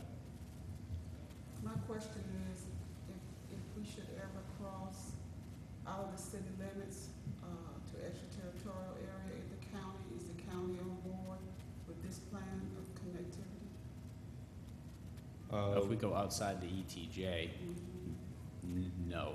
I mean, the county doesn't have any land use controls, so, but it's something we'll, I guess, deal with. But this would apply to the ETJ? This does apply to the ETJ, yeah. Yeah. Yeah, it does apply to the ETJ, yes.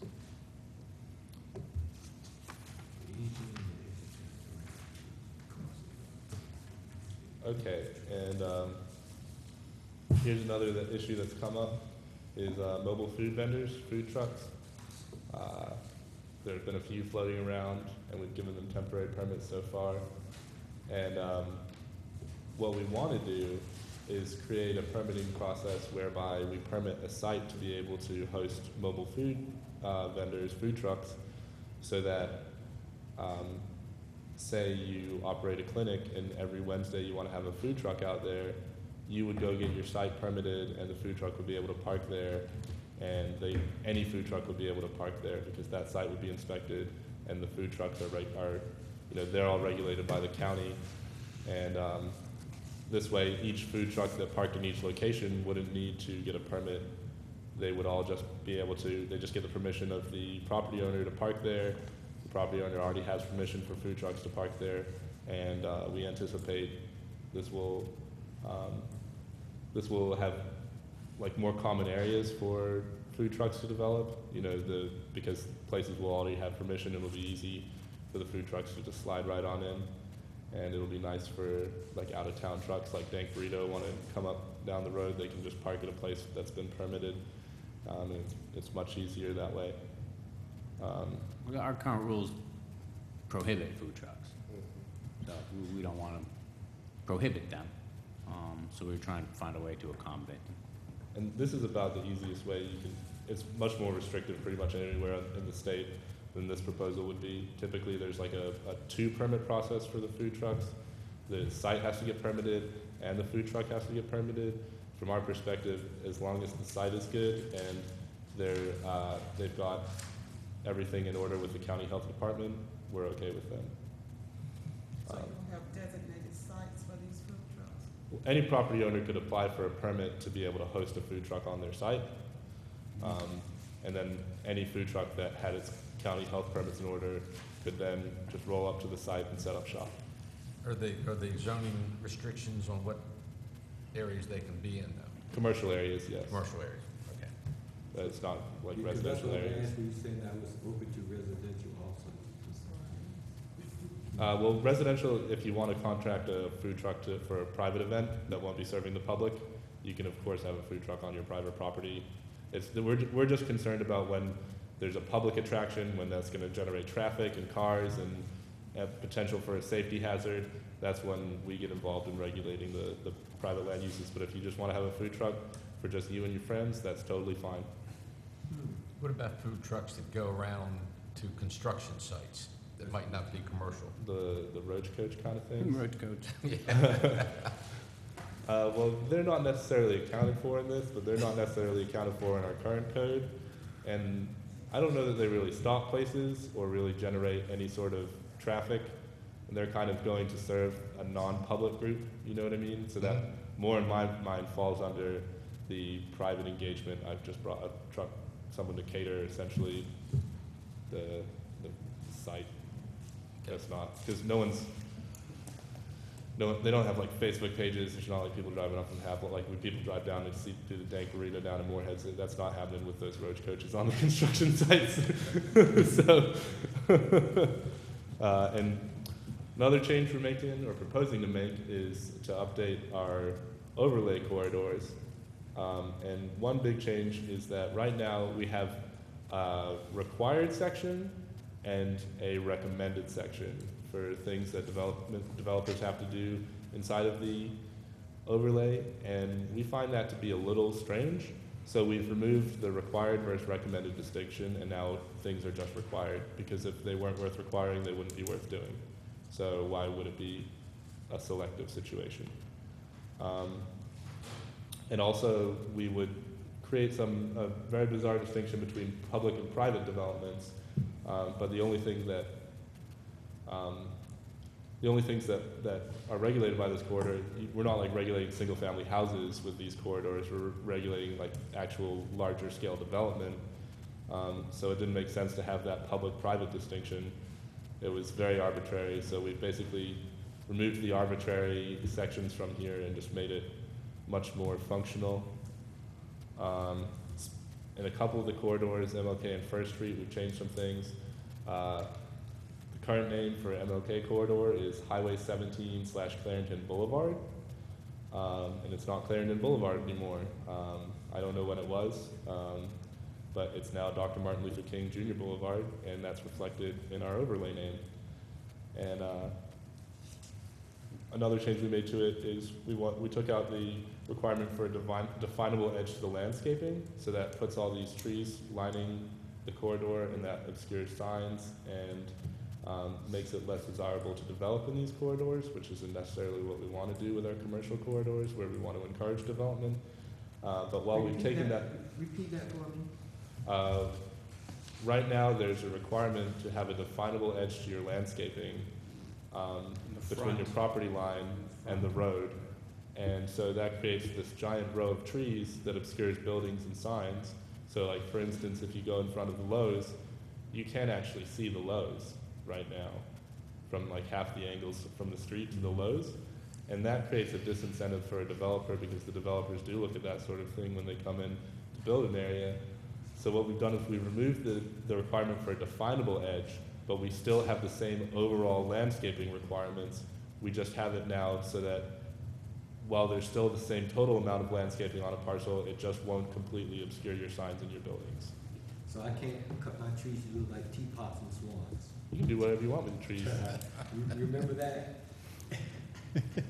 Teapots and swan. I would like to see your teapot trees, actually. They had done that. Topiary is fascinating. The guy that owns the Shell beside the McDonald's, he had gone down to Florida and was fascinated with the Disney World thing, I think. Yeah. And he came back and had the trees looking like teapots and stuff. And the trees along MLK specifically cause a big problem with us. And and the power lines. So it's just, and I remember, I use this as an example a lot for a place, when I came up here from Southwest Florida, there was a great little commercial development that could never survive. It was right in the middle of essentially another, it was US 41 down in Punta Gorda, Florida, and a very busy corridor. Everyone did great, but this one place could never flourish because the trees were so thick out front that no one could ever see it. And things would go in and they would come out, and things would go in and they would come out. So we changed the ordinance down there, you know, to have some respect for our commercial corridors, and that we want high visibility, and we want people to be successful. But we also want to have some pretty landscaping and make the place look aesthetically pleasing. So in this case, we're removing that requirement to essentially shield your development from the traffic that you're on MLK corridor because of the traffic. There's no other reason why you're there. The trips, that was our highest our highest number of trips in the city are along that first segment from 70 to a couple lights to the west. So we're trying to remove that, give them visibility, let everybody see the signs, but then push the landscaping more closer to the building, around the edges and in the rear. That's the idea that we're going for here. First Street corridor update. We are making some changes to encourage infill development, and those changes involve lowering the side and front setbacks to make it so that people can use this space, because there's several areas where the lots are not quite unbuildable, but pretty close with the current rules. So we want to make it so that people can actually build stuff in a practical way in the First Street corridor. And here's the language change. Buildings shall be located within 15 feet of the property line of the site. There's no minimum side yard setback, and the rear yard setback will be covered by section 15-187. And then we changed the parking from generally limited to the side or rear of any development to just being limited to the side or rear of any development.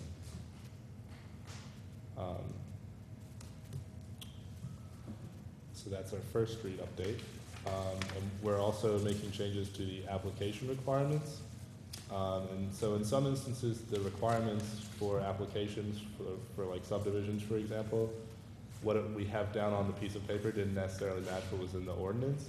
And that's just because our requirements change over time. Like one example is that digital copies will now be required by the ordinance, whereas before we would get all the paper copies in and then say, oh, and by the way, can you also give us a digital copy? Now they'll just know right off of the bat, like for new developers, and our existing guys already kind of know the drill, but this will just mean that, you know, it's nice so that the requirements actually match up between the application and what we have in the ordinance as being required for submissions. And there were several sections throughout the ordinance where this needed to be updated, number of copies, types of media, that sort of thing. And then we proposed to make a change to parking width requirements, and this is just in a very limited sense. So on developments of 50,000 square feet or more, so this is just large, big box developments, we want 10% of those parking spaces to be a foot wider. And this is to accommodate large vehicles, because there's a lot of trucks in this area that currently they'll take up like 2 spots, they'll park diagonally across like 3 spots or something. They just don't really fit into our parking in large measure. So these parking spots would be in the rear of the parking lot, which is furthest away from the building, so that small cars wouldn't be parked in there, taking up the big car spots. But now trucks would be able to have a place to park where they could actually fit, which we think is a positive thing. And who's gonna make them park over there? Well, if they want to take up 3 spots, you know, and the property owner doesn't want to tow them, more power to them, but now they have the option, here's a nice wide spot for me to park my truck and no one's gonna mess it up. Reserved. What? I said something's reserved for them. Yeah, it's special and nice just for truck owners. And how are they gonna be defined? I mean, you're talking about 1 foot in width from 9 to 10 feet. I mean, this is Well, you know how, my comments about this is one of the more absurd things I've heard. We're because putting of- up little, Special striping? at your request, Kip, we've added in a requirement for special signs. Truck parking, like you see the little motorcycle parking, or the burrito loading zone over the Chipotle. At your request, we'll have those signs. But again, if the guy that has the big truck wants to park up close to the building, He can.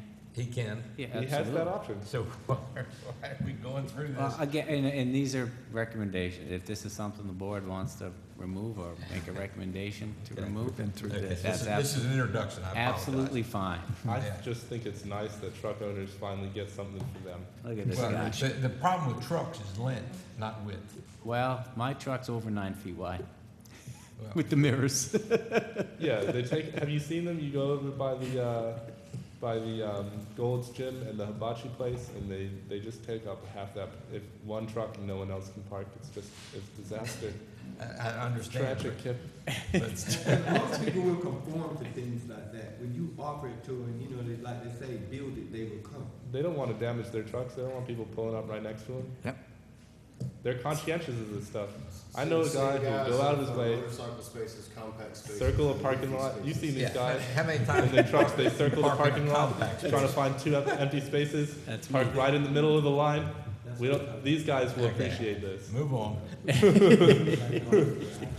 We're down from 25%, Kit. We're working on it.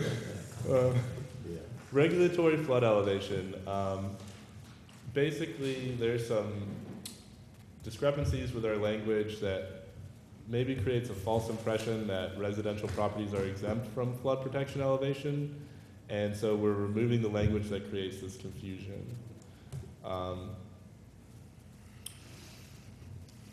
And basically the reason that there's confusion here is because there's exemptions on the basis of some commercial spaces that they can either be elevated or they can be flood-proofed, and the way it's written right now makes it sound like residential spaces also have that option to be flood-proofed, which is incorrect, and that creates some confusion. So we're tidying up our regulatory flood elevation language. It's not actually changing the practical effect of it, it's just making it more clear. Judicial review.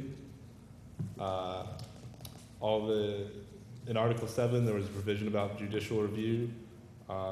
Everything about that was found in another section, except for the stuff talking about conditional use, which was what that Article 7 aspect of judicial review was talking about. So we took that out. We're not taking the process of judicial review out of the ordinance. It's just already found in other places in that section where it was right there. Had to do with conditional use permits, but with the removal of conditional use permits, we no longer have to do it. It's the only part of conditional use permits I'm really talking about right now, because judicial review sounds kind of scary to take out, but we haven't actually taken that out, nor could we if we wanted to. It's elsewhere.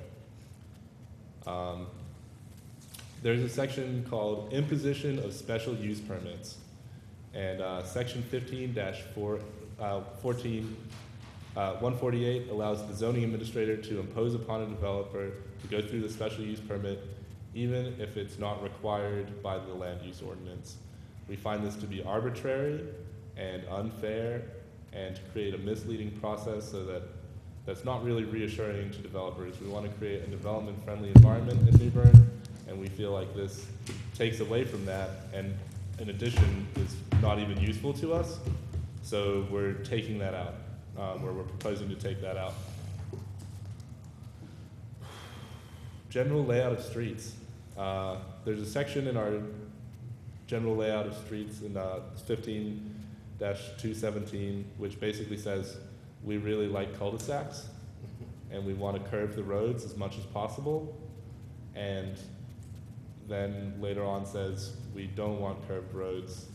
Curved roads are bad. And so we took out the part that says we like curved roads because we don't actually like curved roads. It was contradictory and it wasn't true. And that's something that would have been really nice in like 1985 or something, but we're in 2016, so it's part of our modernization.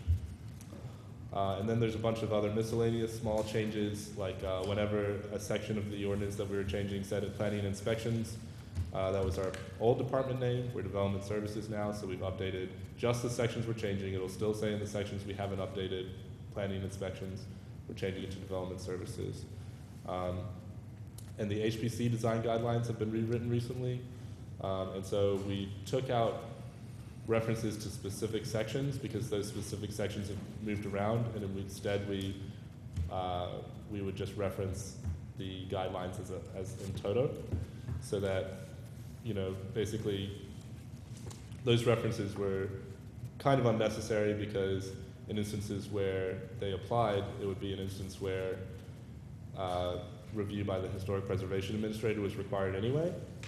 And so that would be caught in another process. So we took those out.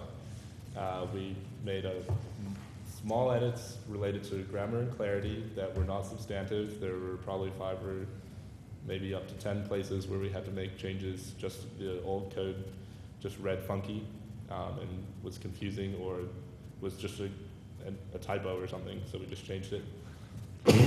Excuse me. And we've also taken the plan unit development language and we've consolidated it and put it into one place, because right now it's split up in between 3 locations, including one section on zoning, and our plan unit developments aren't a zoning district, so we took them out of there, and we took them out of the dimensional requirements, and we moved them all into the subdivision because it's a section, because it's entirely a subdivision process. So when you want to do a plan unit development, you don't have to chase all over the ordinance, and during a review process, the reviewers won't have to chase all over the ordinance to find the rules related to plan unit developments. It'll all be clearly spelled out in the section that's relevant. And that is substantially what the changes were. So if you have any questions, concerns, comments, hopes. How about explaining the process that we'll go through from this point, now that we've had this introduction, and, you know, where do we go and when? At the next month's meeting, we'll bring back the formal request, essentially, a little more detailed presentation on the ordinance changes, and we'll be asking this board to make its recommendation to the Board of Aldermen on whether these edits should move forward for their approval or not. Okay, so that means that you need to get the actual text to this board. Absolutely, yeah. And it's 73 pages long, so we need to get it ahead of time. Sure. Yeah, absolutely. It's pretty much how we like it. We were planning on doing a couple of open houses as well, where the public will have an opportunity to come by our offices and comment. We'll do that a couple times over the next month. We will be getting you the draft very, very shortly, sometime in the next week, I think. You have a very, very, very similar draft. There's 1 or 2 changes that we gave to you, I think, 2 months ago, perhaps 3 months ago. And I will email, and you still have that link to Dropbox if you look through your email. But within the week, I'll get you the very, very latest, which the big change was the plan unit development stuff wasn't in that last draft. That's, I think, maybe one small change. Something related to height, I think, also may have changed. I'm not entirely positive. There's not many changes between that last draft you received a couple of months ago and the one you're going to receive within a week from now. Excuse me. So you'll get that very soon, and you already have a substantially similar version of it. Okay. How is the public going to be notified about these open houses and opportunity to sit down with staff and go through these proposed changes? We're going to be contacting various interest groups and also posting it on our website and on our Facebook and on like the City Hall door, and interested parties will assuredly have an opportunity to be aware of this. Okay.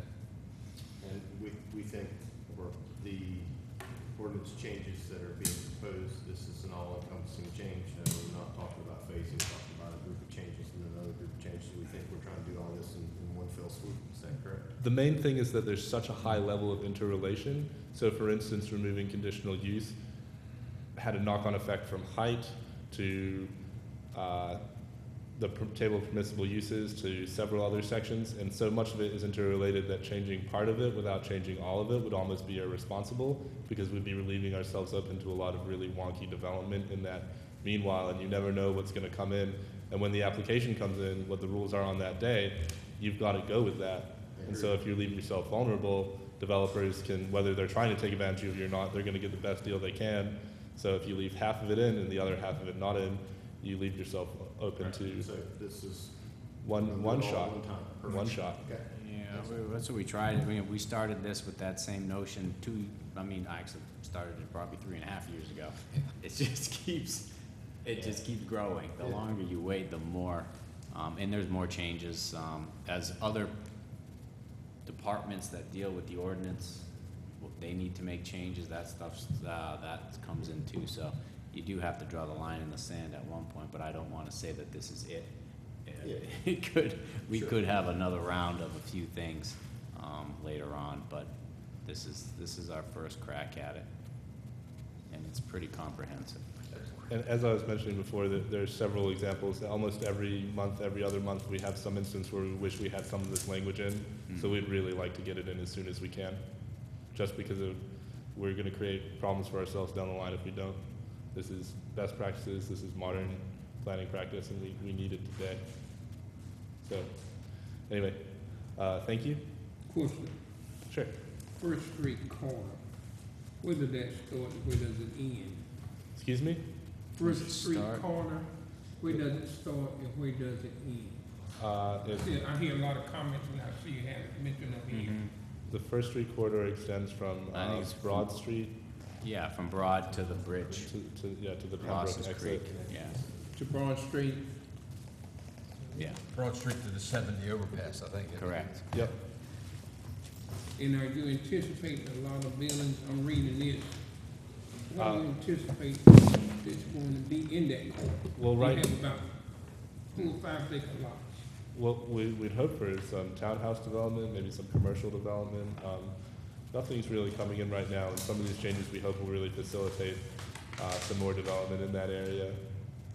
So we don't anticipate anything right this minute, but we'd really like stuff to come in, and this we hope will encourage.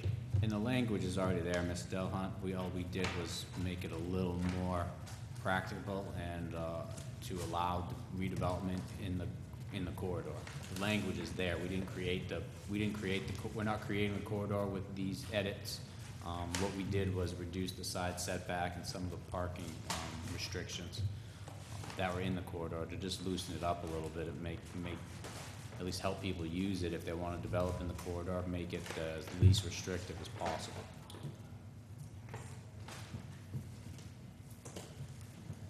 Okay. Thank you, Brad. Any other questions for Brad? Okay, one final bit of business that the board needs to deal with, and that is next meeting, some of us will be going off of the board, and some positions will need to be elected. So I've asked Sonny Aluza if he would chair the nominating committee.